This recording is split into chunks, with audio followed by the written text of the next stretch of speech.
Wiecie, jaki jest najbardziej wartościowy tytuł, jaki kiedykolwiek zdobyło Audi Q7 drugiej generacji? Samochód Playboya 2015 roku. Nie wiem, jak oni to sobie wymyślili, bo przecież taki tytuł zazwyczaj powinno dostawać auto sportowe, szybkie, jakiś kabriolet, jakieś coupé mocne, coś takiego, ale podejrzewam, że chodzi o to, że możecie wsiąść w takie auto sami za kierownicę i jednocześnie przewieźć 6 dziewczyn.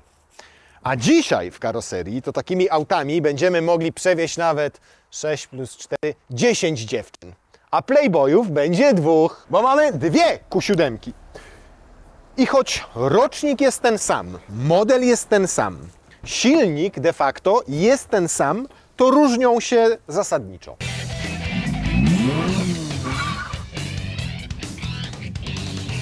Partnerem materiału jest Audi Select Plus. Sprawdzone samochody używane, dostępne wyłącznie u autoryzowanych dealerów marki. Z gwarancją, pewnym przebiegiem i pochodzeniem. Szczegóły programu znajdziecie w linku znajdującym się w opisie odcinka. Bo ta wersja jest 5-osobowa, ta jest 7-osobowa. Ta ma zaledwie 20 000 km przebiegu, a ta ile, Piotruś, ma przebiegu? A ta ma 20 przebiegu. A ta ma 20, no tak. Ta ma 218 000 km przebiegu, a ta ile? 20. Zaledwie 20, choć ma już lat 6. Tak, obydwa są z tego samego rocznika. 2018 18 rok. Silniki niby też te same, bo 3 litry diesel i 3 litry diesel, ale to jest 45, a to jest 50. A to oznacza, że różnią się mocą. Czyli tutaj mamy koni 272 albo 3, tak? Odwrotnie.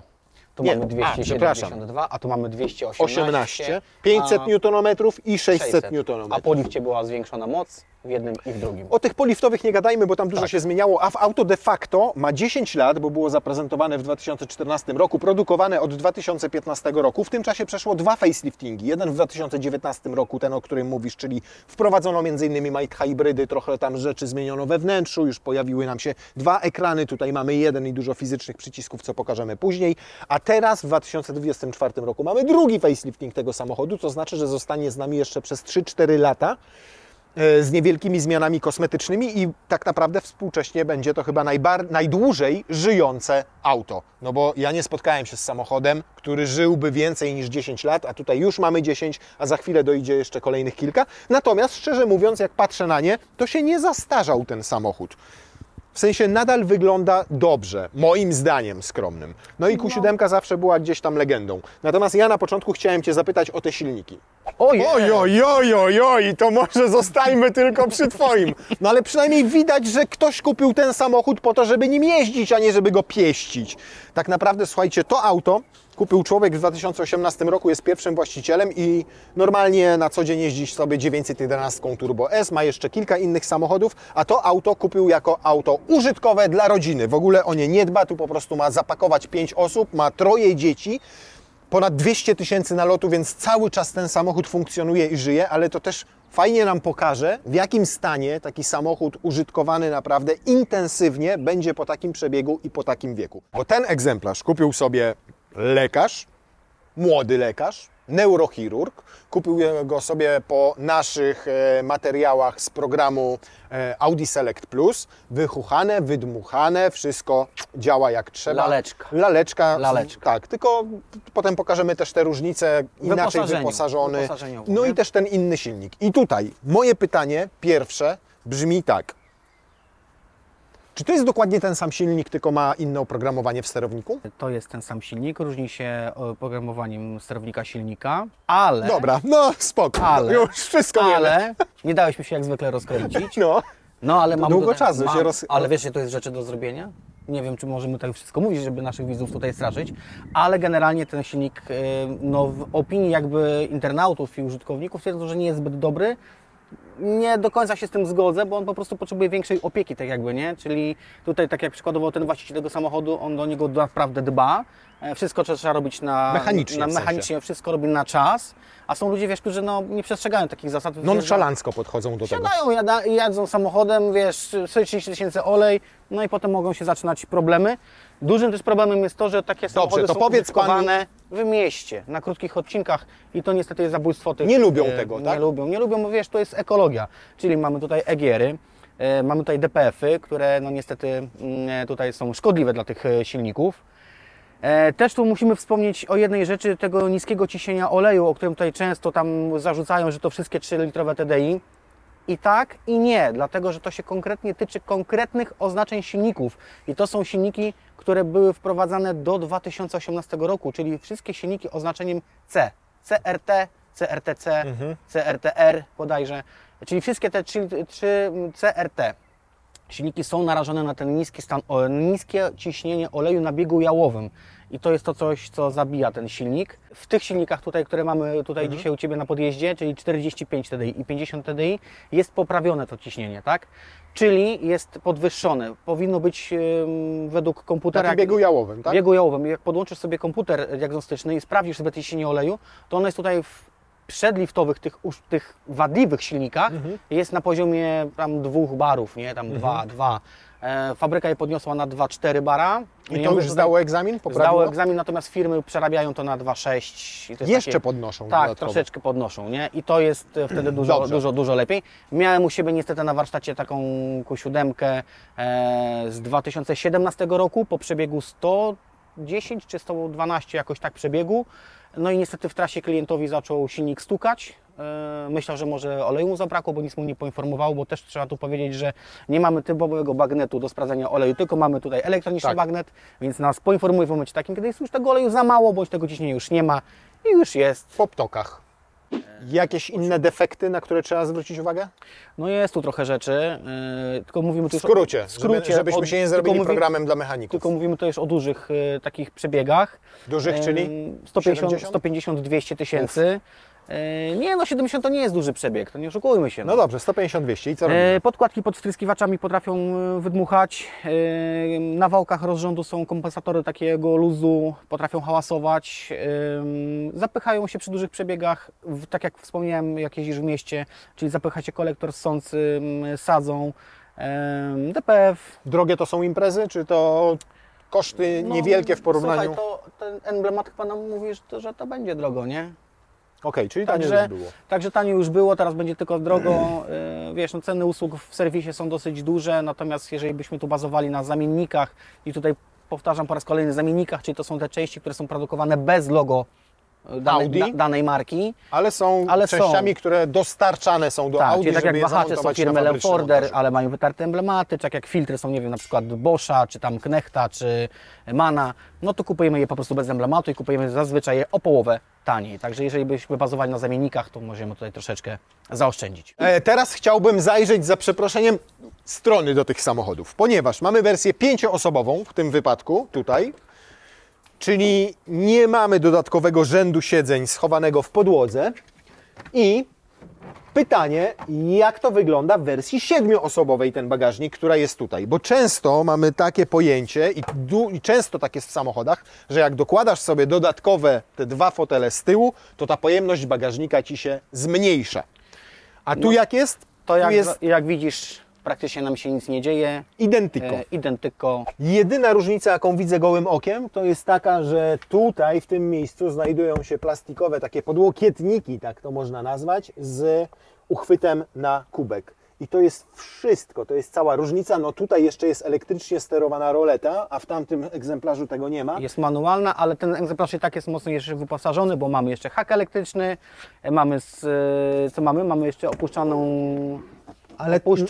opuszczony tył, ale tamten też chyba Tak ma. nam będzie pneumatyce. najłatwiej sprawdzić. To jest mata z tamtego samochodu, naszego partnera, sponsora i zobacz, pasuje idealnie. Wszystko jest takie samo. Każde wyprofilowanie w tym bagażniku jest identyczne, pojemność jest taka sama. Audi twierdzi, że to jest 890 litrów, ale to absurdalna wartość. Podejrzewam, że taka może być, jak przesuniemy maksymalnie fotele tylnej kanapy do przodu. W takim wypadku absolutnie nie. Oba samochody mają pneumatykę i tu moje pytanie do Ciebie. Pneumatyka tak czy nie w Audi Q7? Bo Tak. one były oferowane też bez, tak? Tak. I widzisz, to jakobyśmy może wrócili do tych pierwszych egzemplarzy, czyli tej pierwszej Q7, tam się ta pneumatyka psuła, no to tutaj już praktycznie nie. Ja może miałem u siebie ze 2 razy przypadek taki, że się czujnik na wahaczu uszkodził i ona zaczęła głupieć, tak? A tak praktycznie z miechami Żadnych problemów. Bez problemu. Nawet w tych egzemplarzach prawie 10-letnich. No zobacz, w tym się nic nie dzieje. Bo to nie będzie takie proste zadanie, żeby tam zasiąść z tyłu w tych fotelach. Wiesz Tutaj co, bo teraz tak. Zagłówek trzeba złożyć. Opa! To dzieci jeżdżą tym samochodem, to można na... A tu jest push. A, i tak, dobre. No, Piotrula. Dobrze tu jest. Hardcore poszedł. Ja mogę sobie tutaj stopy co najwyżej przytrzasnąć. Poczekaj. Daj tutaj na środkowy. Poczekaj, no muszę nogę przełożyć. Pomogę ci. O, Dobra, daj drogą. Dobra, daj tak. nie, no luz, no dwóch gości dorosłych z tyłu. Da radę. O, no. Jeszcze, czekaj, jeszcze. No. No cześć, Misiu. Cześć. A daj tu głowę. Świntuchuję. Powiem tak, do 1,50 m dla dzieciaków tutaj luz. Myślę, że petarda. Mogą jechać i to mogą jechać Zobacz. dalej. Nad głową ile miejsca. I teraz uwaga, uwaga, uwaga. O ja pierdzielę, dobrze człowiek trochę wysportowany, że coś przynajmniej w szachy gra. Tak, i nad głową, jak ten 1,50 m, 1,60 m gówniarz tutaj usiądzie, to naprawdę jeszcze będzie miał miejsce i na kolana, i będzie jeszcze miał miejsce na nogi i w miarę komfortowo będzie mógł jechać.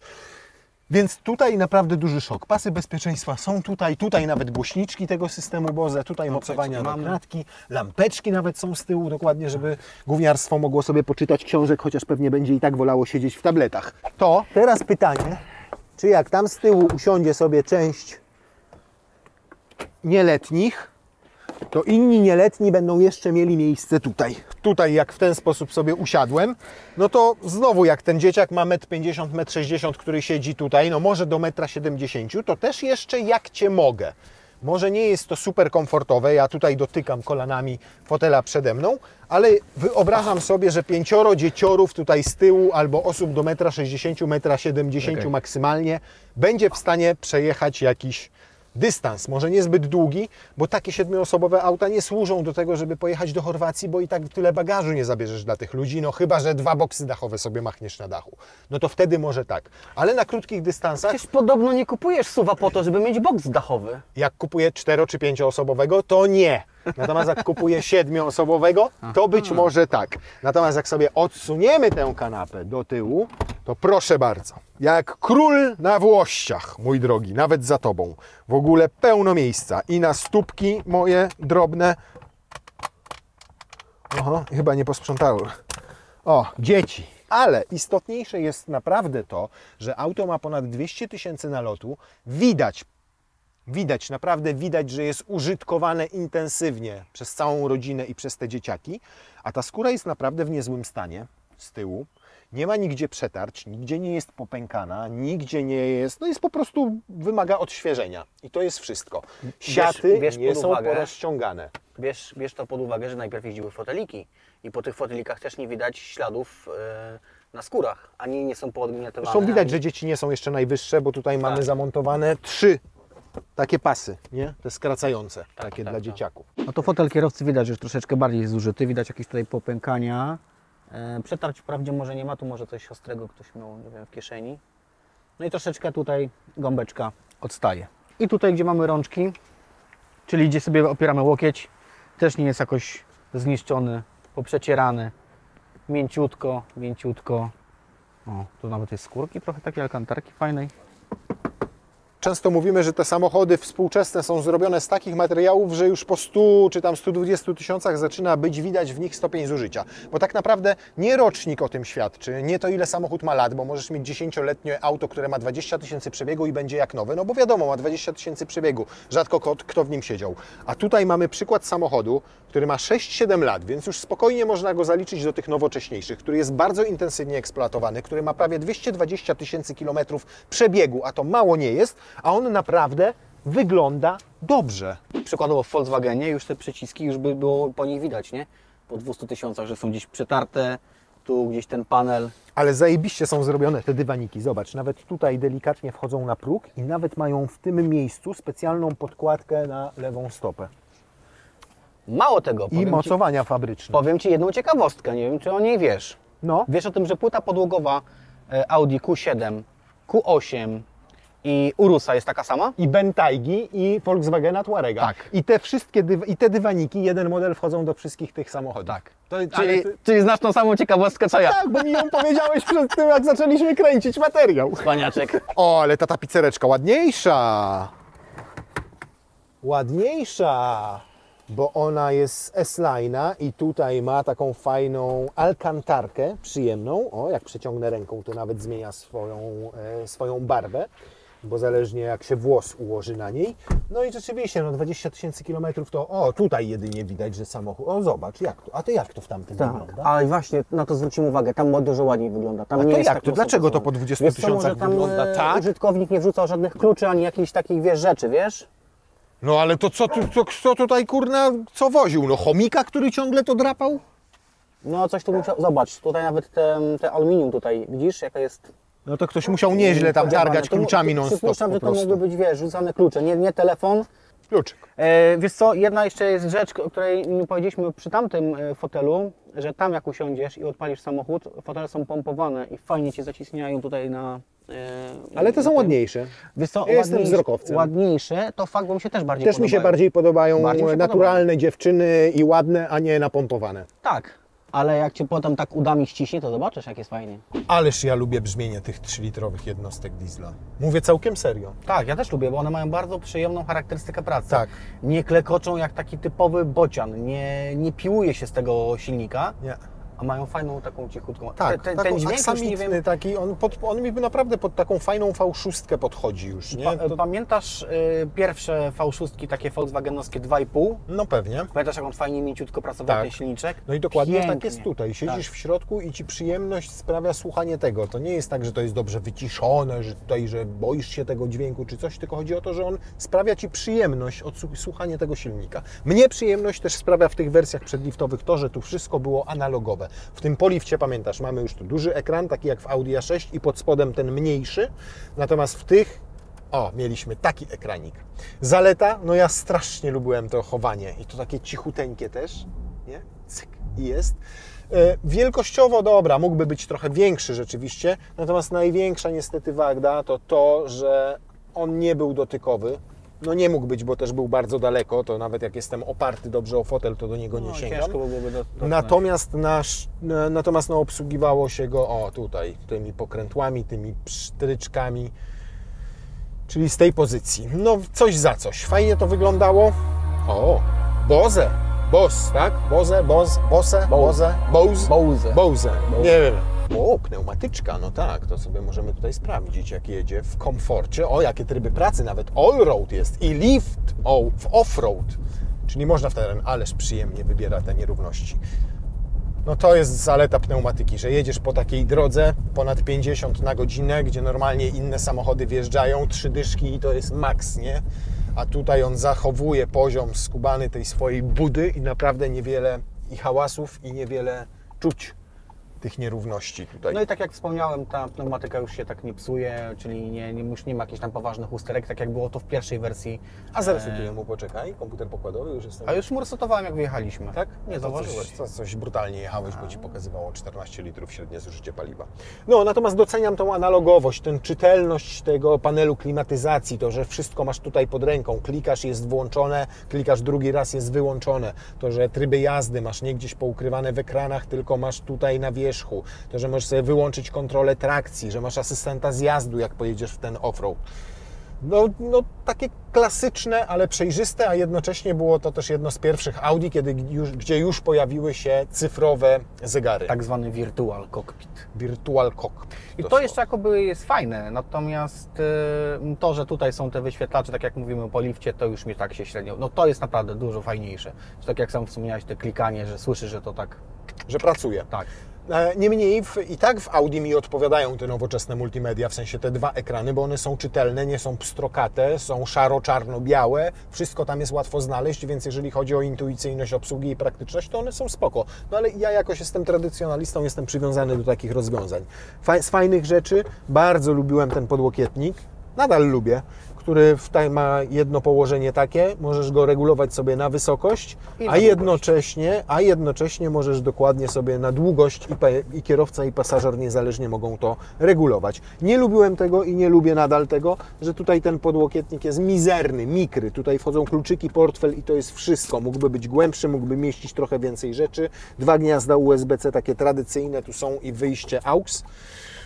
A tutaj popiołka, czyli popiołka. o, pan lekarz pali? Nie, no żartuję. Ale no, wiesz, pan to lekarz też pod uwagę, że drugim właścicielem w ogóle jest. nie ma dużo schowków, bo ten podłokietnik to jest mały, tutaj jest bardzo malutka, a otwór schowek, w schowku też tam za dużo miejsca nie ma, także tutaj jeżeli... Ale wiesz, jest miejsce na szmaty do opon na tu przykład. też nie ma żadnych schowków tutaj, bo O, czasami tutaj okulary były, nie? są, zobacz jakie fajne, fajne okulary, przydadzą mi się.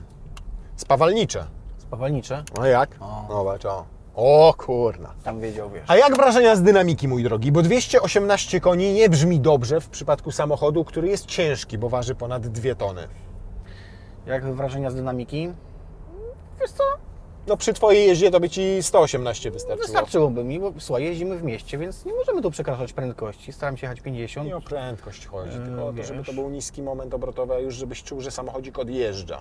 No że to nie jak, musisz wypruwać z niego, z tych koni, I jak wyjedziemy to kawałeczek dalej, to Ci pokażę, jak Flaków, żeby one jak to chciały fajnie przyspieszać. wgniata w fotel. No, z pewnością. No, Skrzynia biegów to ZF. Słynie ZF z tego, że 8-biegowy. jest pancerny, 8-biegowy. tak. I tutaj ciekawostka. Pytanie, no. Ciekawostka, zanim Ci wypowiesz pytanie. Ciekawostka, producent nie przewiduje wymiany oleju, czyli to samo, co jest w BMW, no ale dobrze go wymienić 80-100 tysięcy, tak? Ale ASO też nam to zrobią w razie czego? Zrobią, no przecież umieją to zrobić. To nie jest tak, że To oni... dlaczego producent nie przewiduje? Ja tego nie rozumiem. Producent nie przewiduje, ale warto co 80-100 tysięcy wymienić. Ale to jest, widzisz, to jest producent jako marka Audi, jako marka BMW. Oni nie przewidują po prostu jako wymiany eksploatacyjnej, a producent ZF przewiduje. To jest, wiesz, No komedia. to jest kuriozalne. Tak, mało tego, jeden serwis BMW, zmienimy trochę markę, nie zalecał wymiany oleju. W momencie, kiedy kupił maszynę do wymiany oleju dynamiczną, stwierdził klientom, że no, wypadałoby ją robić, nie? No, ale niemniej rozumiem, że warto to robić. A Warto w napędzie zrobić. quattro?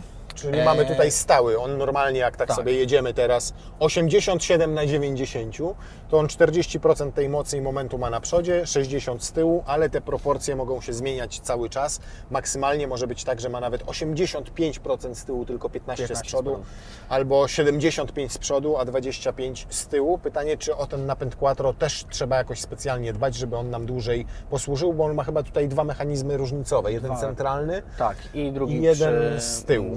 Przy tylnej osi. I tu jest ta sama powtórka jakby ze skrzynią biegów. Producent też nie mówi o wymianie oleju w dyfrach czy w quattro w samym tej przekładni. No ale też ją warto sobie przy takich przebiegach, powiedzmy jak się umówimy u mechanika, że chcemy, żeby wymienił nam olej z skrzyni biegów, to niech też w tych dyfrach oleje nam powymienia. Dobrze, kupuje Piotruś używane Audi Q7. Nie ma 20 tysięcy przebiegu, nie ma też 220 tysięcy przebiegu, ma powiedzmy 150 tysięcy przebiegu. Wydaje mi się, że to taki rozsądny kompromis pomiędzy zbyt dużym a małym przebiegiem i też cenowy kompromis, bo te samochody startują już od 100 tysięcy złotych, ale to są egzemplarze z pierwszych lat produkcji, mają ponad 100 tysięcy, ponad 200 tysięcy kilometrów przebiegu, nawet 250 bardziej. Są takie egzemplarze, które mają 50 tysięcy, są kilkuletnie, z pierwszych rąk, one kosztują już 250 tysięcy, więc rozstrzał jest duży. Powiedzmy, szukam takiego egzemplarza, który ma 100-150 tysięcy kilometrów przebiegu, jakąś tam sprawdzoną historię nawet. Pytanie, co w tej historii w samym samochodzie muszę sprawdzić, do czego przywiązać wagę, żebym kupił to auto i nie narażał się na dodatkowe wydatki. To jeżeli miałbyś przede wszystkim taką dużą wiedzę, co w tym aucie było robione i faktycznie to było, wiesz, nie wiem, podpięte jakimiś fakturami i tak dalej, historią, no to tak jakby o zawieszenie się nie za bardzo masz co martwić, bo z tyłem praktycznie się nic nie robi. Przy dużych przebiegach może jakaś tam tulejka. Jeżeli chodzi o przednie zawieszenie, to mamy wielowahaczowe zawieszenie, czyli 2 wahacze na dole, 2 na górze, konstrukcja niezmieniona od Audi A4, A6. I w tych tak zwanych bananach, czyli tych tylnych wahaczach, tych krzywych, skrzywionych tak zwanych bananach, no wymieniają się te tuleje. Taka tuleja hydrauliczna to jest około 200 250 nie są zł, drogie rzeczy. ewentualnie cały wachlarz jak Ci stworzeń strzeli, to tam około 1000 zł pewnie trzeba byłoby kupić. No więc jeżeli chodzi o zawieszenie, nie masz jakichś dużych problemów, jeżeli chodzi o skrzynię biegów też nie masz, to wymieniasz 180, dyfry tak samo. No bardziej to, jeżeli chodzi o elektronikę, to jakieś pierdoły, nie wiem, jakiś zamek, lusterko w tamtej białej się tam nie składa. Ten częsty przypadek, że nie składają się lusterka. Zewnętrzne, tak? Zewnętrzne lusterko, tak. I Zamaka prawdopodobnie sterownik, w którym jest lusterek. Wilgoci styki dostaje. tak, dostaje i to trzeba rozebrać, przeczyścić i bardzo często pomaga. Natomiast tutaj, jeżeli chodzi o silniki, to tak jak już na początku wspomniałem, no wypadałoby sobie posprawdzać to dobrze, czyli podjechać do jakiegoś mechanika bądź do ASO i poprosić ich, żeby Ci dobrze to przejrzeli. Przede wszystkim, czy ten silnik nie hałasuje, czy nie ma tych dźwięków z wałków, czy nie ma tych pierścieni pod tryskiwaczami uszkodzonych, zajrzeć do tego kolektora ssącego, zajrzeć jakie jest zanieczyszczenie filtra DPF-u, bo to wszystko to jest takie koło zamknięte, tak? I wiesz o co chodzi. Jeżeli DPF zacznie Ci się zanieczyszczać, no to zacznie być, wiesz... Inne rzeczy za sobą pociągnie. Efekt rzeczy, domina, rozumiem. Efekt domina i kółko, więc jeżeli zaczniemy dbać 120 o to proszę, wszystko, jak najszybciej. o to wszystko, no nie mogę teraz, jeżeli zaczniemy dbać o to wszystko, to nie będziemy mieć z tym samochodem problemu i ja myślę, że takie samochody będą jeździły 300, 400, 500 tysięcy i nie będzie się z nimi, wiesz, działo... Tyle? Tak, i to śmiało mogę powiedzieć i myślę, że nie będzie z tym żadnym problemu. No żadnego problemu. pod testem o Skodzie Kurak mieliśmy pana, komentarz od pana, Tak. który kupił sobie Superba. Od nowości przejechał nim, uwaga, 750 tysięcy kilometrów. Czytałem ten komentarz, tak.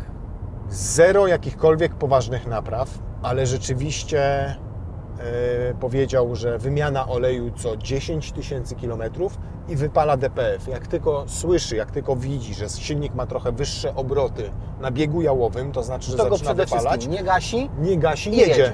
I jedzie. Dokładnie. I mówi 750 tysięcy kilometrów nalatane, żadnych remontów, żadnych kombinacji. Diesel 2.0, 190 koni tak. mechanicznych. Zgłosił tam, że ze sprzęgłem DSG coś miał jakiś problem chyba z dwumasą. Tam coś opisał. Bardzo ładny komentarz, więc zachęcam do przeczytania. Dla tych wszystkich niedowiarków, którzy twierdzą, że 30 tysięcy i się nic nie dzieje z samochodem, a te co 10 tysięcy wymiana to jest naciąganie tutaj przez warsztat. No nie. No nie, my musimy sobie tutaj troszeczkę to wyprostować i poprawić fabrykę, bo to wiesz, to zależy producentowi jakby, żeby ten samochód się psuł, czyli jeżeli masz interwał co 30 tysięcy, tak, no to wiadomo, że to będzie się częściej psuło, częściej będzie się chrzaniło, ty po 2 latach masz ten samochód wymienić, kupić sobie kolejny, następny, nowy. No tak? lepiej, a ja wychodzę z założenia, że lepiej 3 razy zamiast raz wymienić olej po 500 zł, niż po 100 tysiącach wymieniać takie rzeczy, jakie Silnik. wymieniałeś choćby w tym silniku, te czy jeszcze więcej. Tak. Proszę bardzo, 124 km średnia, średnie spalanie 6,8 litra. W wielkiej furze, tutaj w prawo. Tutaj w prawo. W wielkiej furze, która może być 7-osobowa, choć to akurat nie jest. 6,3 sekundy to jest ta mocniejsza, a lżejsza, a słabsza 7,1 sekundy. No to nawet nie całą 1 sekundę. Tak, 0,8. Gorzej, nie? 0,8 to niewiele, jak na 60 koni, 60, no 50 koni różnicy. 54? Odmierzam. 3, 2, 1, start! No tamten jest dużo wolniejszy, bo się nie ruszył z miejsca. Stop!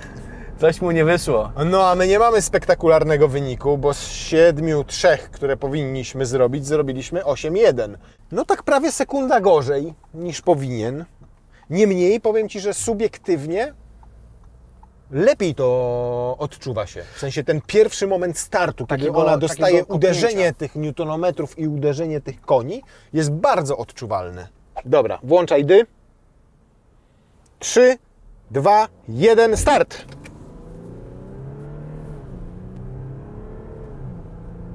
Coś się chyba to białe przytkało tam.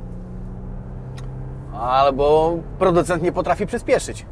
A my zrobiliśmy jeszcze gorszy czas, 8,24. To teraz Ty powiedz start. 2, 3, start. No poczekaj. Nie, to nie było fair. 3, 2, 1 i na start startujemy. No, nie umiesz prostej komendy? No to uwaga. 3, 2, 1, start. Zdusił. Zdusiłeś go, no. Zdusił mi go, więc... Nie no, widzieliście teraz. Biały odjeżdża szybciej przy wyższych prędkościach. No. Więc po prostu dwaj kierowcy za kierownicą i niestety takie są tego efekty, że raz białe jest szybsze, raz szare jest Zobacz, szybsze. jak my startowaliśmy, to my wygrywaliśmy, Michał teraz startował, Michał teraz wygrywał. Tak, jakbyśmy Powinien silnego posadzili za kierownicą, silny by wygrał. 2. Urusa byśmy posadzili za kierownicą, też by wygrał. Tak. Nie, Leonard powinien założyć spódniczkę i nas wystartować, jak na prawdziwych zawodach. 1 sekunda różnicy, daj spokój. Nie, dlaczego to sprawdzamy i dlaczego to pokazujemy? Bo fajnie jest mieć punkt odniesienia. Ktoś Was zobaczy na przykład w ogłoszeniu wersję 45 TDI i powie, nie biorę, bo to ta słabsza.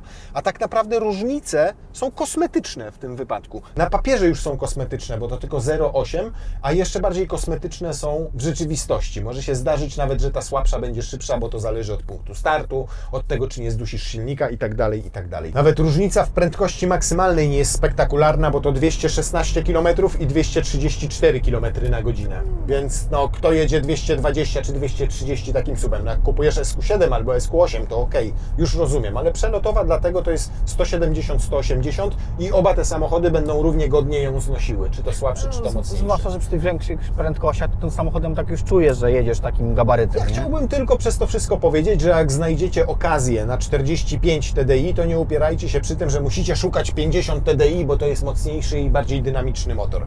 Bo w takim normalnym, codziennym funkcjonowaniu to nie będzie tak istotne. Zawsze lubiłem Q7. Mówię to bez zbędnej kokieterii. O, tak to ujmę. Zawsze lubiłem ten samochód za przestronność, za tą tylną kanapę, nawet abstrahując od tego, że możesz sobie tutaj drugi, trzeci rząd siedzeń władować i mieć 2 niezależne elektrycznie obsługiwane fotele tam z tyłu w bagażniku, to i pojemność bagażnika, i komfort, i wyciszenie tego samochodu, i umiarkowane spalanie w tych silnikach no było dla mnie no zawsze czymś urzekającym. Taki powinien być SUV. Praktyczny, duży, przestronny, ekonomiczny. Bierzesz rodzinę, wrzucasz do środka wszystkie graty, których potrzebujesz i niczym się nie przejmujesz. Ocena, mój drogi. Ja powiem tak, jakbym miał oceniać go jako sam samochód, nie biorąc pod uwagę ewentualnych problemów, jakie może sprawić w eksploatacji, czyli wszystkiego tego, co mówiliśmy o silniku i tak dalej, to dałbym mu naprawdę mocne 9.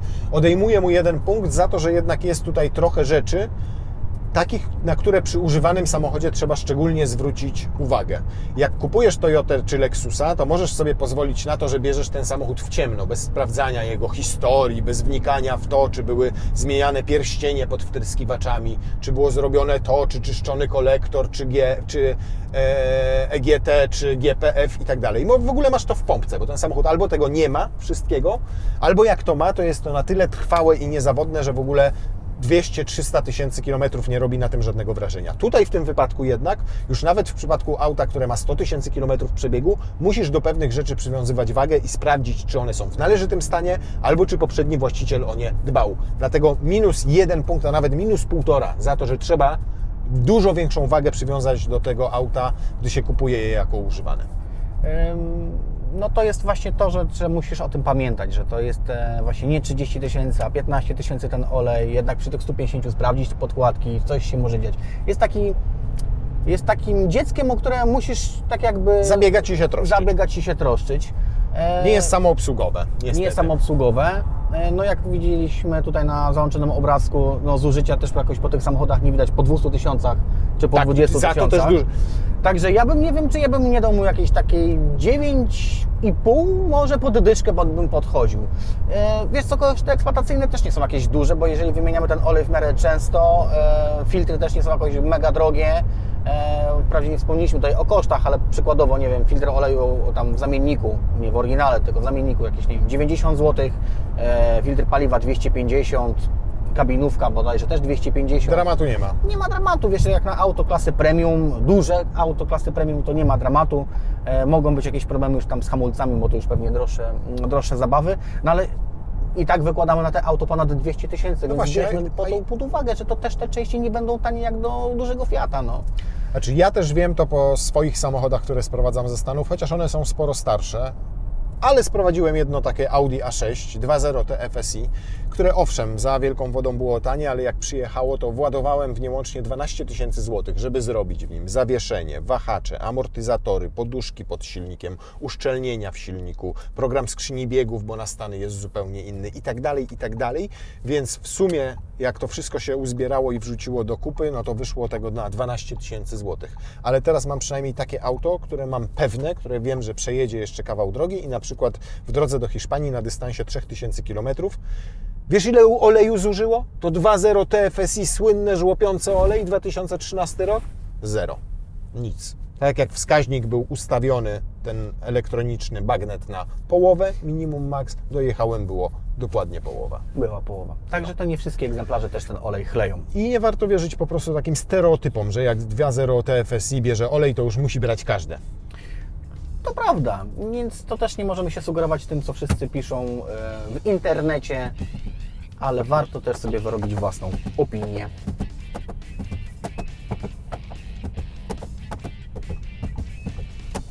I tym akcentem zakończmy ten odcinek.